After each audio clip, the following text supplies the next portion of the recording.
Hello, my little love. Did you have a good day today?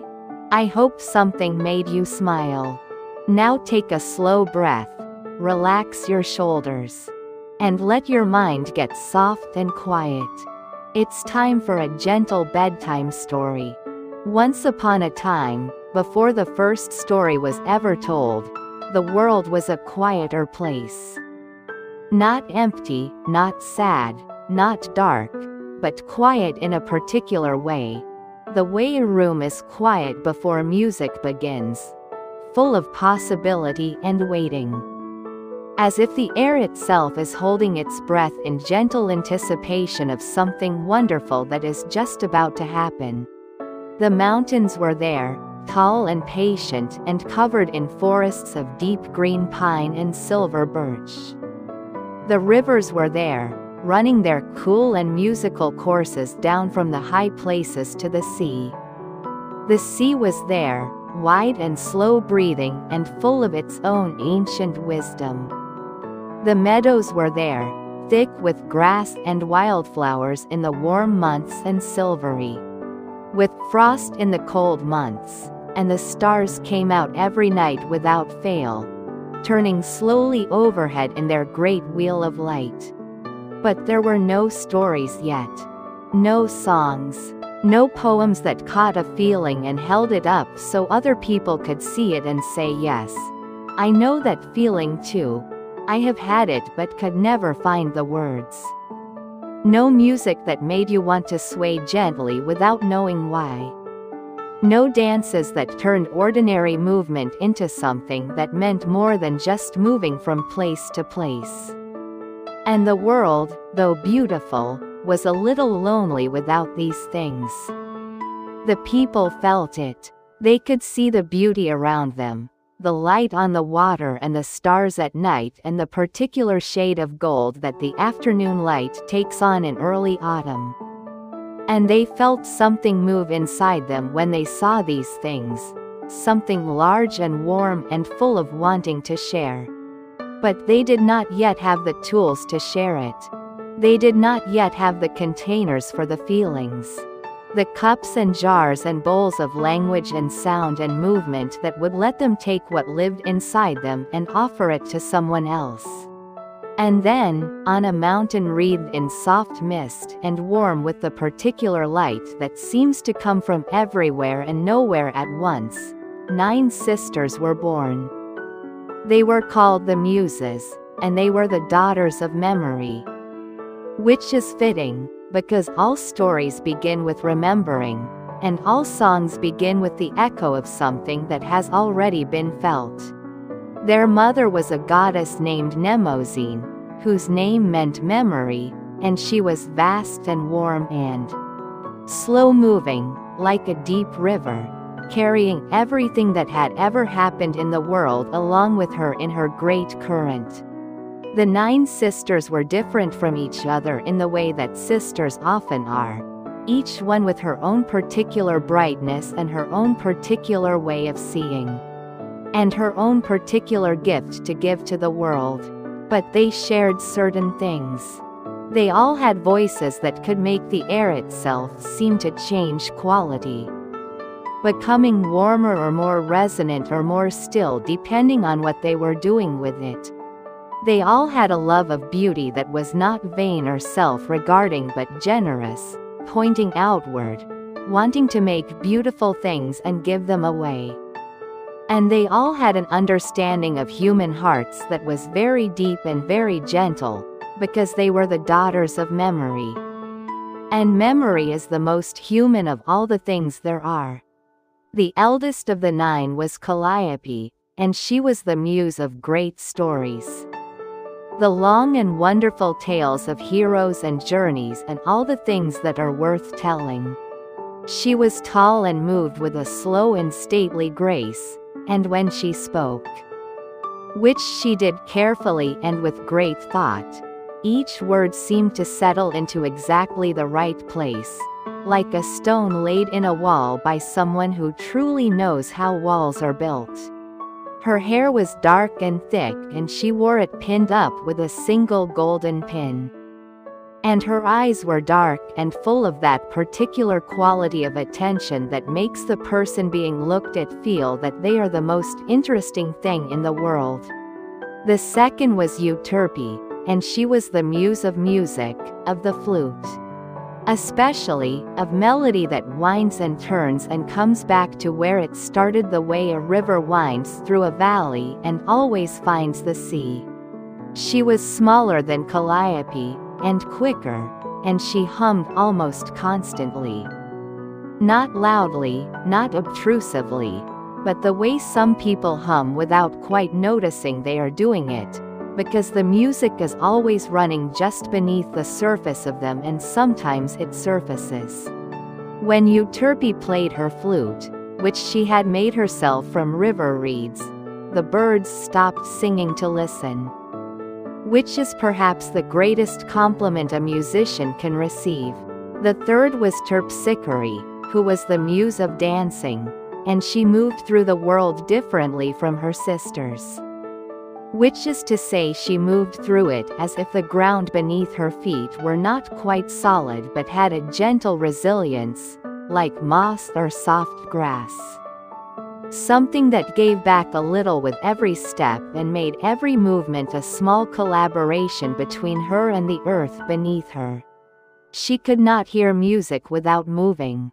Not in an uncontrolled way, not in a way that was embarrassing or involuntary, but in the way of someone whose body understands rhythm the way most minds understand language, as a native tongue.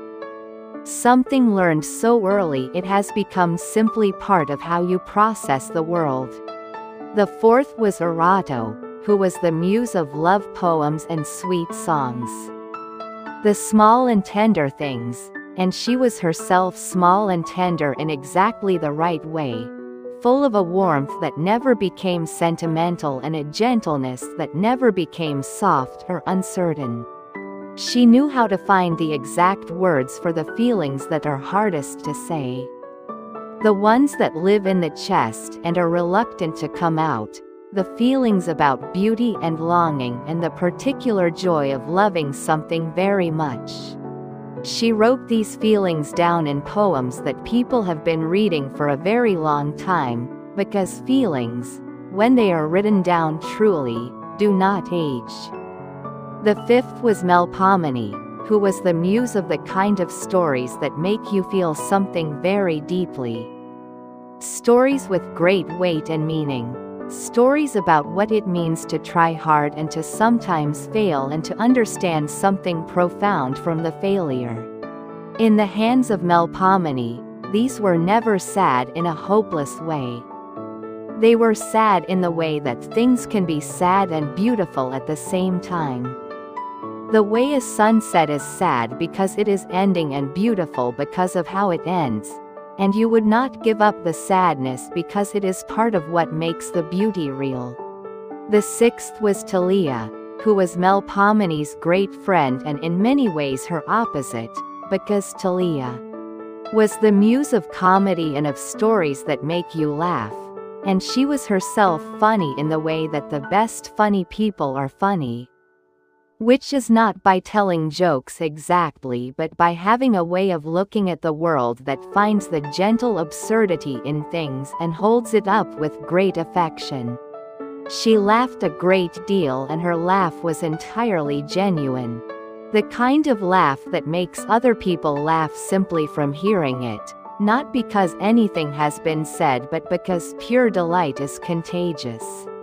The seventh was Polyhymnia, who was the muse of hymns and sacred songs, the songs you sing not to entertain, but to express something so large it cannot be expressed any other way, the feeling of standing under a night sky full of stars and feeling very small and very full at the same time.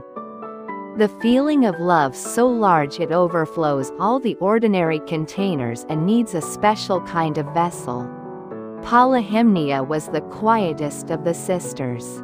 She spent a great deal of time simply being still and attending, which is perhaps how she came to understand those very large feelings so well. The eighth was Urania, who was the muse of the stars and the great movements of the sky, of the patterns that connect one star to another, and the paths that the planets travel and all the slow and magnificent machinery of the heavens. She was always looking up.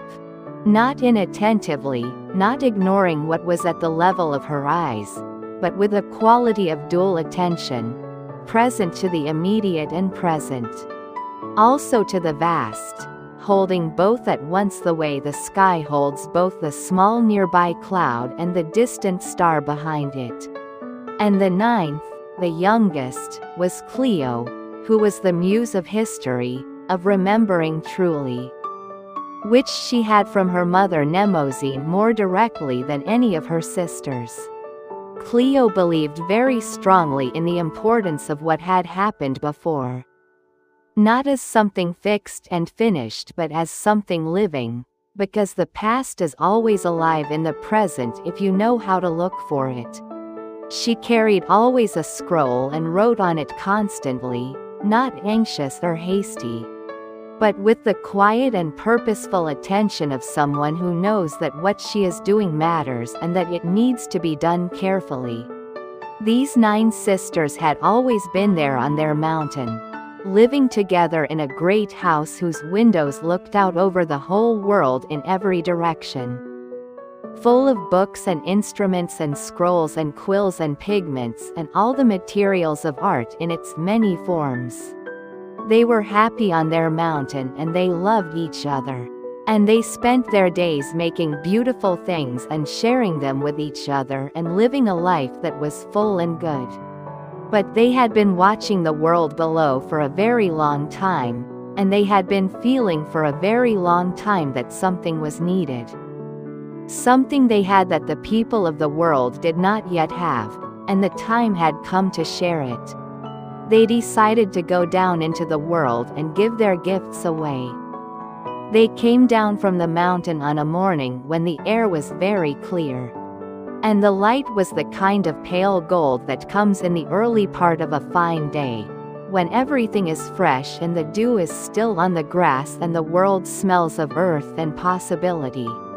They came down in a loose group, not in any particular order, each one at her own pace, terpsichore, stopping now and then to step over a particularly beautiful pattern of stones with the extra lightness that was her habit, Urania pausing to watch a hawk ride the warm air currents high above the valley, Talia saying something very quietly to Melpomene that made Melpomene smile in spite of herself. They went to a village first, a small one in a green valley with a river running through it and wood smoke rising from the chimneys in the cool morning air. The people of this village were good and kind and hard-working, and they had a tradition of gathering in the evenings near the central fire to sit together before going to sleep. They came with their cups of warm drink and their tiredness from the day's work, and they sat in the firelight and were together, which was good. But they often did not know quite what to do with this togetherness, and the evenings would be quiet and pleasant, but also a little flat, like bread made without the thing that makes bread rise. Calliope sat down near the fire that evening and she began to tell a story. It started quietly, the way great stories often start, with something small and close and easy to imagine. A child who found something strange in the forest. A fisherman who saw a light beneath the water on a calm night. A grandmother who remembered something from her long-ago youth that no one else remembered. Small beginnings, ordinary sounding, the kind that do not announce themselves as the start of something important. But as Calliope spoke, her voice finding the rhythm of it, the story grew. It stretched out and deepened. The child in the forest turned out to be braver than she knew. The fisherman's light beneath the water turned out to be something worth understanding. The grandmother's memory turned out to hold something the whole village needed to hear. And the people sitting around the fire leaned forward a little without knowing they had leaned, and their cups of warm drink grew cool in their hands unnoticed, and their tiredness fell away. And they were carried forward, forward, forward on the current of the story. The way you are carried on a calm and beautiful river, effortlessly, with the feeling of going somewhere good. When Calliope finished and the last word fell gently into the quiet, the village was still for a long moment.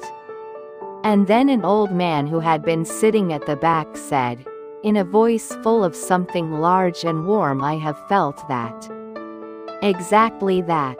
I have felt what you just described, and I did not know anyone else had felt it too. And that was it. That was the gift. Not just the story itself, but the discovery inside the story. The discovery that your own inner life. The things you feel and wonder and hope and half understand, is not strange or private or yours alone. But shared, recognizable, held in common with other people who are also inside their own lives, feeling things they thought were theirs alone. Euterpe sat down beside the fire a little later that same evening, after the story had settled into the people and they were quiet and warm with it. And she took out her flute made from river reeds and she played. The melody she played was simple, the way truly beautiful melodies are always simple at their heart. But it had something in it that was harder to describe, a quality of reaching, of the tune going towards something just a little beyond where it had been, and then coming back, and going again. Like breathing, like the motion of waves, like the whole great rhythm of things that go out and return and go out again. And the people felt themselves begin to sway very slightly without deciding to, the way you sway when you are very comfortable. And the music is very true, and some of them closed their eyes. Terpsichore watched this and smiled, because she recognized what was happening, and she stood up very slowly and began to move. Not with any great performance or showiness, just with the natural ease of someone letting their body respond to what the music was doing. And the movement was so natural and so unforced and so genuinely connected to the sound that one by one, a few of the villagers stood up too and began to move in their own ways. Some of them with great ease and some of them shyly and uncertainly at first. But all of them finding that the shyness went away quickly because Terpsichore was not watching anyone or judging anyone but was simply moving through the space with a quality of pure, unself-conscious joy that gave everyone else permission to simply be in their own bodies in the warm firelight without worrying about how it looked. The other sisters moved through the village that evening and in the days that followed, each one finding her own way to give what she had. Erato sat with a young woman who was trying to say something important to someone she loved and could not find the words, and together they found the words. Erato asking gentle questions and the young woman discovering that the answers to the questions were the words she had been looking for. Polyhymnia sat alone at the edge of the village one evening and sang something wordless up at the stars. And the people who heard it from their windows felt something they would later describe only as very large and very peaceful and impossible to explain. Cleo spent an afternoon with the oldest people in the village, asking them to tell her what they remembered, and listening to everything with complete attention. So that the old people felt that their memories were treasures and not burdens, worth something, worth being heard. And Talia and Melpomene, who worked best together, put on a small performance in the village square one afternoon. A story acted out between them. One of those stories that is serious underneath but has light in it too. And the people watched and felt both things at once. the weight of the serious part and the brightness of the light part, and discovered something they had not known before, that you can feel both of those things at the same time, and neither one takes away from the other, that a story can make you feel something sad and something joyful together, and the combination is more true to life than either one alone. Urania, in the evenings, did what came most naturally to her. She stood among the people and looked up, and she began to tell them what she saw. Not just stars but patterns. Not just patterns but stories written in the patterns, the great figures of the sky. The hunter and the bear and the river and the crown, and the paths those figures take through the year. Rising and setting with the seasons, so that the sky becomes a kind of clock and a kind of calendar and a kind of book.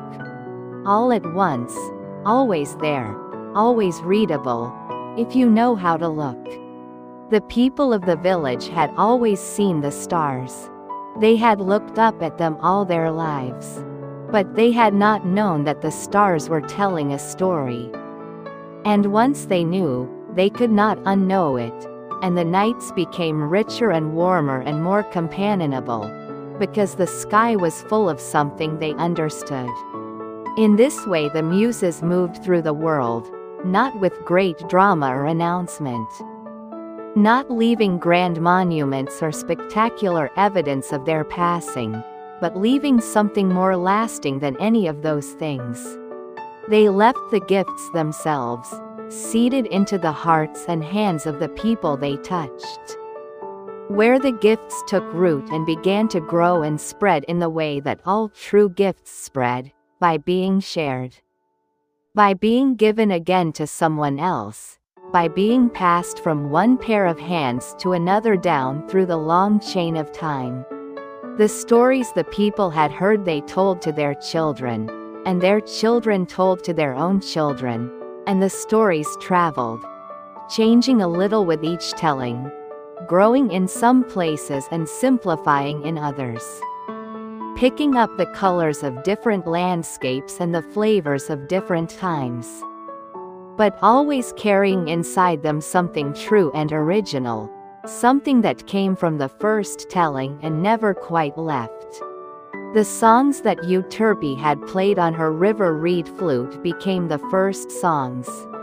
People sang, to their babies and to each other and to the empty fields and the full sea and the wide and patient sky, and those songs became other songs.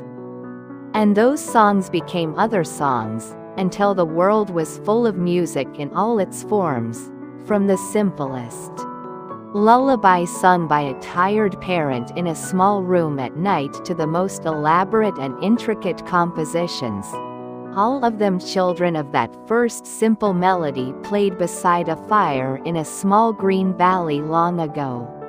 And the dances that Terpsichore had begun that first evening, those shy and joyful movements in the firelight, became the first dances. And the first dances became the traditions of celebrating and mourning and marking the passages of life that every people everywhere has always had. Those moments when ordinary movement is not enough, and the body needs to do something more, something that says what words cannot quite say, that says I am here and I am alive and this moment matters. The Muses did not stay in any one place. They moved through the world, finding new people and new communities, leaving their gifts and moving on. But they were always reachable, in a particular way. Not with prayers or great ceremonies but simply with practice. When someone sat down to write a story and the words came with a clarity and ease that felt like more than just their own effort, that was a muse helping. When a musician found a melody that felt true and right and seemed to have come from somewhere deeper than just their own thinking, that was a muse. When a dancer discovered that their body knew something their mind had not yet articulated, that was a muse. The sisters were present in the act of making. available to anyone who came to the making with genuine feeling and honest effort. Calliope, who was the eldest and perhaps the most patient, had a particular habit. She visited children, not just adults who were practicing arts, not just the dedicated and serious makers, but the ordinary children in their ordinary days, who were telling each other stories as they played, who were making up songs as they went about their tasks, who were dancing in the kitchen when they thought no one was watching. She would stand at the edge of a room, invisible, and watch a child deep in play, in the middle of an imaginary world that was perfectly real to the child and full of characters, with personalities and problems and joys and the particular logic of that child's own heart. And she would feel something that was perhaps the purest form of what she herself loved to do, the story not yet made formal, not yet told to an audience, just alive and present and true in the mind of someone for whom the boundary between the real and the imagined was still wonderfully thin. She would leave a gift for these children. Not a visible gift, nothing they could hold or show to anyone, but a gift of warmth, a little strengthening of the thing they were already doing, a little deepening of the roots so that the thing would grow true and strong. She left it the way you leave a light on for someone coming home in the dark, quietly, without ceremony, so that when they arrived and found the light burning, they simply felt welcomed without knowing quite who had thought of them. And those children grew up and told stories. Some of them told stories in the formal ways, becoming poets and singers and the people who gathered communities around fires with their voices. But most of them told stories in the ordinary ways, the ways that do not get remembered but that matter just as much or maybe more.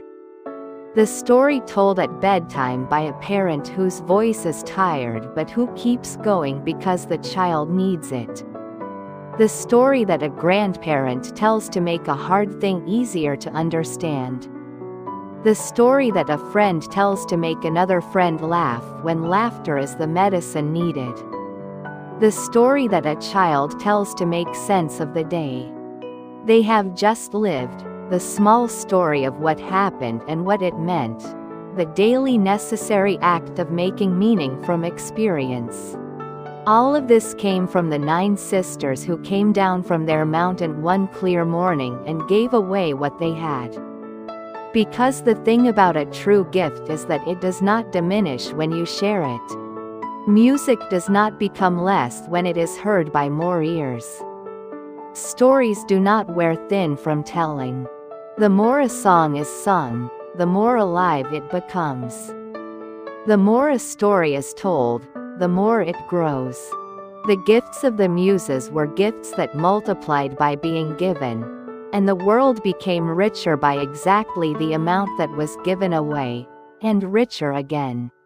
When that richness was shared further, outward and outward in all directions like the rings on water when something is dropped into the center. The mountain where the sisters lived was always wrapped in its warm mist, and from inside the mist you could hear, if you were very quiet and very still, a sound that was not quite music, and not quite voices and not quite the wind in the trees, but something made of all of those things together. Something that filled the air with a feeling of abundance and warmth and the particular happiness of people who love what they do and are doing it together. And on the clearest nights, when the stars were out in their full and generous brightness and the world below was dark and still and sleeping, the sisters would sometimes come to the windows of their great house and look out over the world, and they would see in all that darkness the small warm lights, the fires in the hearths and the lamps in the windows and the places where people had gathered around something warm and bright. And they would hear, carried upward on the night air, the faint sound of a story being told.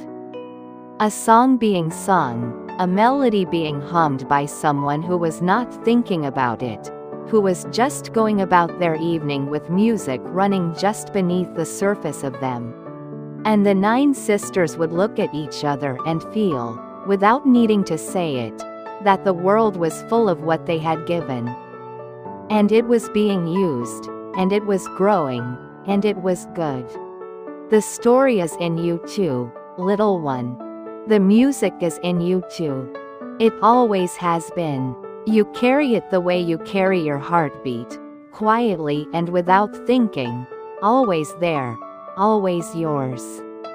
And tonight, as you close your eyes and let the dark settle softly around you and the warmth of your blanket hold you close, the Muses are still there on their mountain, still making, still watching, still ready to be near whenever something true and beautiful is being made. Sleep now. The stories will be there in the morning. You did well today, my little love.